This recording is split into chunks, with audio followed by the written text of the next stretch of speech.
We used two of the most advanced AI models to create two characters. We will put them face to face. Their arguments will be evaluated by 5 independent AI models across multiple criteria, scored from 0 to 100. This is AI Debates. When does life begin?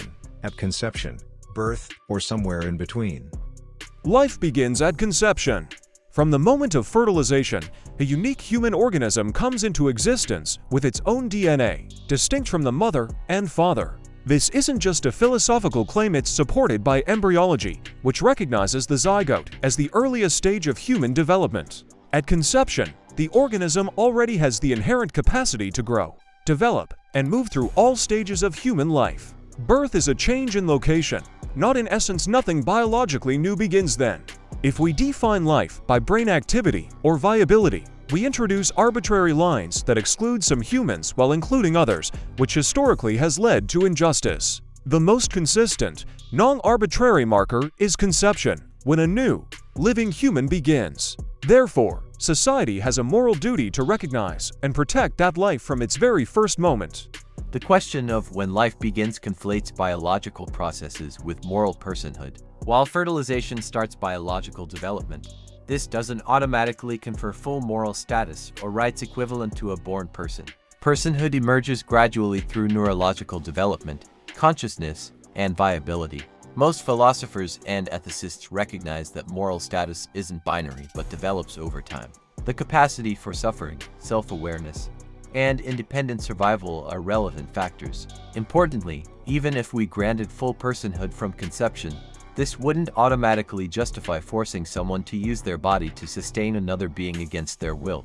We don't legally require organ donation even to save lives. Bodily autonomy remains a fundamental right that must be weighed against other considerations. The focus should be on supporting pregnant individuals in making informed decisions based on their circumstances, values, and healthcare needs, not imposing one philosophical view on everyone. Is the right to life greater than the right to bodily autonomy? Yes, the right to life is more fundamental than the right to bodily autonomy.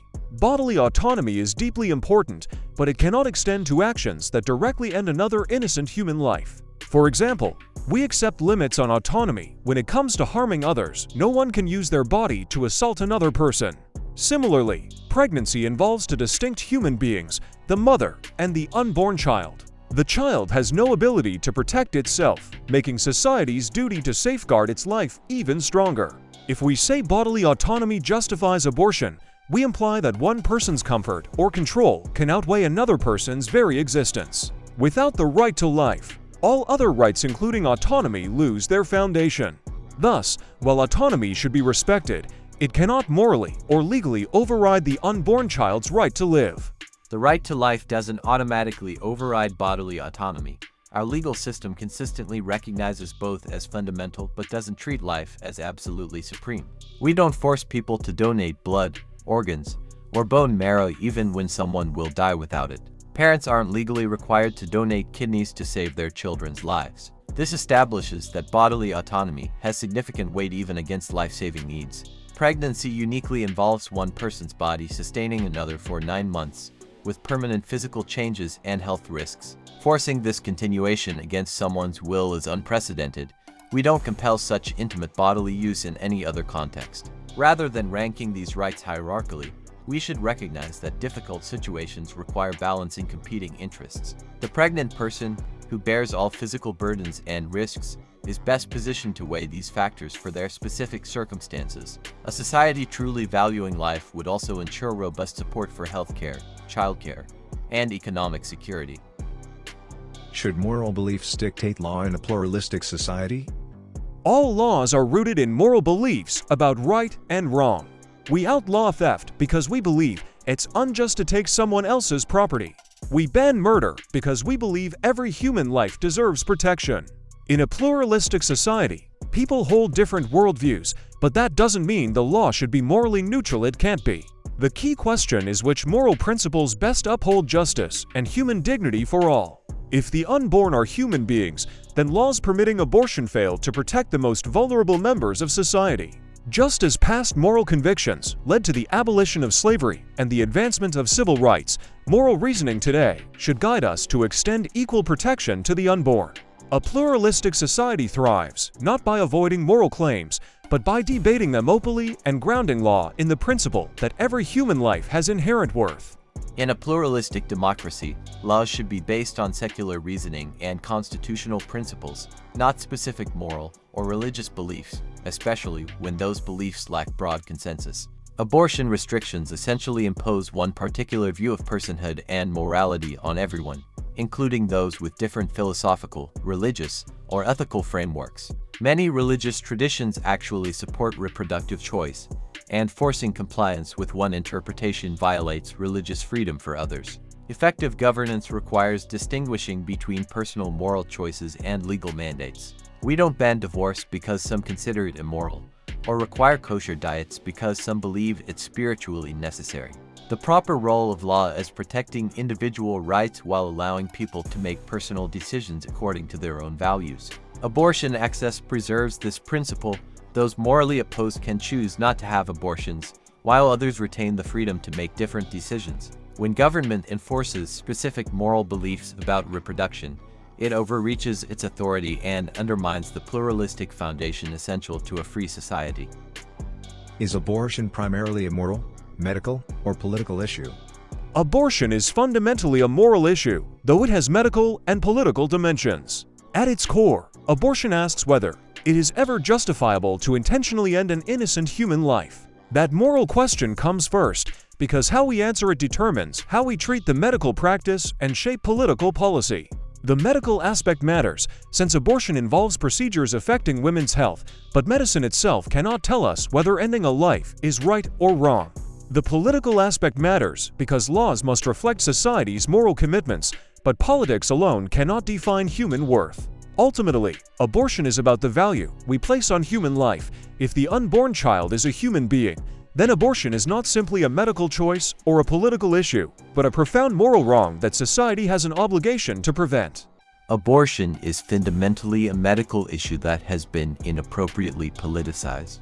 At its core, it's a healthcare procedure that should be decided between patients and their doctors based on individual medical, social, and personal circumstances. The medical community overwhelmingly supports abortion access as essential healthcare. Pregnancy involves complex medical considerations, fetal abnormalities, maternal health risks, mental health impacts that require professional medical judgment, not political interference. While individuals may have personal moral views, these become political when imposed through law on others. The politicization has led to medically harmful restrictions, waiting periods that delay care, mandatory procedures without medical necessity, and barriers that force people to travel or delay treatment. When politicians override medical expertise with ideological mandates, health outcomes suffer. We've seen increased maternal mortality in restrictive states and dangerous delays in emergency care. Healthcare decisions should remain between patients and providers. The political framing obscures this fundamental principle and puts ideology above evidence-based medicine and individual well-being. Should personal freedom override potential life? Personal freedom is vital, but it cannot override another human being's right to life. Freedom is never absolutely restricted when exercising it would harm or kill others. For example, one cannot claim freedom to drive drunk or harm a neighbor.